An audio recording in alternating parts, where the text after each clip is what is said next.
আজকে আমার ভিডিওটা একদম একটু অন্যরকম, একদম অন্যরকম মানে অন্যরকম। এটা একদম নিজের মতো করে একটা ভিডিও। আস্তে আস্তে আমি নিজের লেখা অনেক স্ক্রিপ্টও নিয়ে আসব। এটা আমার খুব পছন্দের একটা কাজ।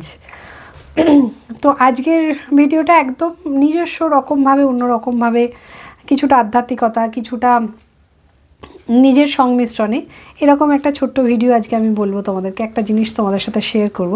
তোমরা অবশ্যই একমত হলে জানাবে এবং আমাকে অবশ্যই কিন্তু কমেন্ট করতে ভুলবে না, ঠিক আছে?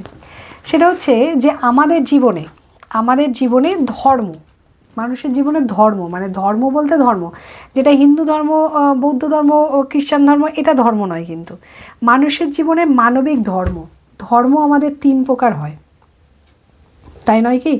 ধর্মকে আমরা তিনভাবে ভাগ করি, যেটা আমরা মনে করি যে নর্মালি সেটা হয়তো মানে তোমরা ভাবো, তোমরা জানো সবাই, কিন্তু আমাদেরকে মানে আধ্যাত্মিক দিক থেকে যদি আমরা বলি, বড় বড় দেখবে ঋষি মনীষীরা সবাই বলে গেছেন মানে মানব ধর্মের উপরে কোনো ধর্ম নেই।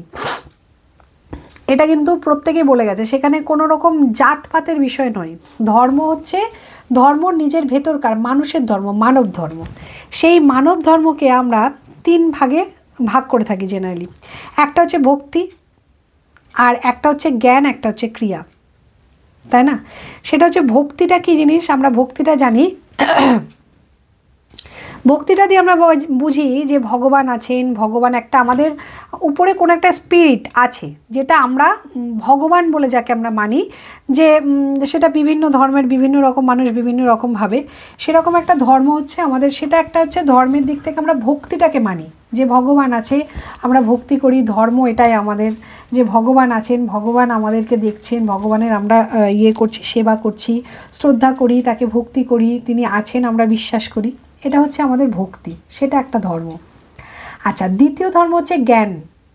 জ্ঞান কিন্তু মানুষের একটা ধর্ম, যে জ্ঞান দিয়ে দেখো তোমরা হয়তো ব্যাপারটাকে বুঝবে বা জানবে, সবই জানো তোমরা, আমি জানি, কিন্তু তবু আমরা এইভাবে ভাবার আগে মানে ভাবি জিনিসটাকে আমরা, সেটা হচ্ছে জ্ঞান। এই জ্ঞানটা কাদের আছে? যে ধর্মটা জ্ঞানের ধর্ম, সেটা হচ্ছে স্বামী বিবেকানন্দের আছে, যিনি ধ্যান করে জ্ঞান অর্জন করেছিলেন। যেটা আমাদের রামপ্রসাদের মধ্যে আছেন, ধ্যান করে জ্ঞান অর্জন করেছিলেন। এরা হচ্ছেন জ্ঞানী, এদের ধর্ম হচ্ছে জ্ঞান। আর এটা হচ্ছে আধ্যাত্মিকতা। যারা ভক্তিতে বিশ্বাস করে ঈশ্বর আছেন, তারাও মানুষ, তারা আমাদের, আমরা ভক্তি কতজন করতে পারি আমরা জানি না। আমাদের মধ্যে প্রত্যেকের মধ্যে থেকে ভক্তি জিনিসটা মানে ঠাকুর আছেন, ঠাকুরের উপরে সব ভরসা করে বসে থাকি, এটা কিন্তু খুব কম মানুষই আছেন। কিছু কিছু মানুষ করেন, কিন্তু সব মানুষ কিন্তু করেন না। আবার দেখো ইয়েটা জ্ঞান যেটা আমাদের, সেটা কিন্তু সবার মধ্যে আমাদের থাকে না। রামপ্রসাদের মধ্যে যে জ্ঞান ছিল, ঈশ্বরচন্দ্র বিদ্যাসাগরের মধ্যে যে জ্ঞান ছিল, বা আমাদের ইয়ের মধ্যে যে আমাদের স্বামী বিবেকানন্দের মধ্যে যে জ্ঞান ছিল, সেই জ্ঞান আমরা কিন্তু অর্জন করতে পারি না, আমাদের পক্ষে সেটা পসিবল নয়। কিন্তু আমাদের মানুষ হয়ে যে ধর্ম আমরা সেটা পালন করি, সেই ধর্মটা কিন্তু আমাদের জন্য খুব মানে অন্যরকম। সেটা হচ্ছে ক্রিয়া। আমরা কিন্তু এটাতে খুব বিশ্বাসী, প্রত্যেকটা মানুষ কম বেশি সেটাতে সবাই বিশ্বাসী আমরা এটাতে, যে কর্মই ধর্ম। আমরা যেভাবে কর্ম পালন করব, আমরা সেভাবে আমাদের সেটাই ধর্ম হবে। আমরা অনেক সময় কথায় কথায় বলি না, এটাই আমার ধর্ম, এটাই আমার কর্ম।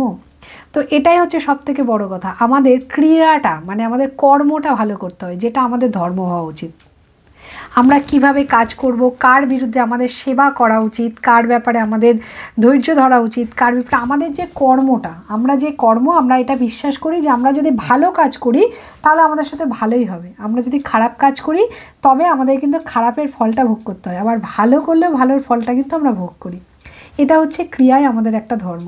সুতরাং আমাদের সবার উচিত ক্রিয়াটাকে ঠিক করে করা, যেটাকে বলি আমরা ক্রিয়া। ক্রিয়া মানে কাজ, সেই ক্রিয়াটাকে আমাদের ঠিক করে করা, তাই নয় কি? তোমরা কি মনে করো যে আমাদের ক্রিয়াটাকে সম্পূর্ণ করলেই কিন্তু আমরা ধর্ম প্রতি পালন করব? আমাদের কিন্তু জ্ঞান, আমরা ওই ধ্যান করে বা নিজেদের মধ্যে জ্ঞান বাড়ি অনেক সময় আমরা সেটা করে উঠতে পারবো না। আবার ভক্তিটাও আমাদের সবসময় আসলে দেখবে ঈশ্বরের উপরে ভক্তিটা কখনো কখনো ভেঙে যায়, কখনো কখনো হয়ে যায়। কিন্তু কর্মটা আমরা যদি সঠিকভাবে পালন করতে পারি, যে আমি ভালো কাজই করব, আমি কারোর কোনোদিন ক্ষতি করব না, আমি মানুষের উপকার করব, আমি মানুষের সাথে ভালো ব্যবহার করব, এই জিনিসটা যদি আমরা, আমাদের কর্মটা আমরা ঠিকঠাকভাবে করে যেতে পারি, তাহলে দেখবে তোমরা ঈশ্বরকে পাবে। ঈশ্বরের সেই জায়গাটা, ঈশ্বর তোমাদের সাথে অবশ্যই, তোমাদের সেই ঈশ্বর কেন সব মানুষের আশীর্বাদ, এটা আমি খুব মনে করি যে বড়দের আশীর্বাদটা সত্যি মানুষের দরকার, ছোটদের ভালোবাসাটাও দরকার। বড়রা যেমনভাবে আমাদেরকে আশীর্বাদ করেন, সেই আশীর্বাদটা কিন্তু আমাদের একটা ক্রিয়ার মধ্যেই পড়ে। আমি ভালো কাজ করলে তবেই কিন্তু সবাই মন ভরে আশীর্বাদ করবে, তাই নয় কি? তোমাদের কি মত? অবশ্যই আমাকে কিন্তু জানিও, তেমন টাটা।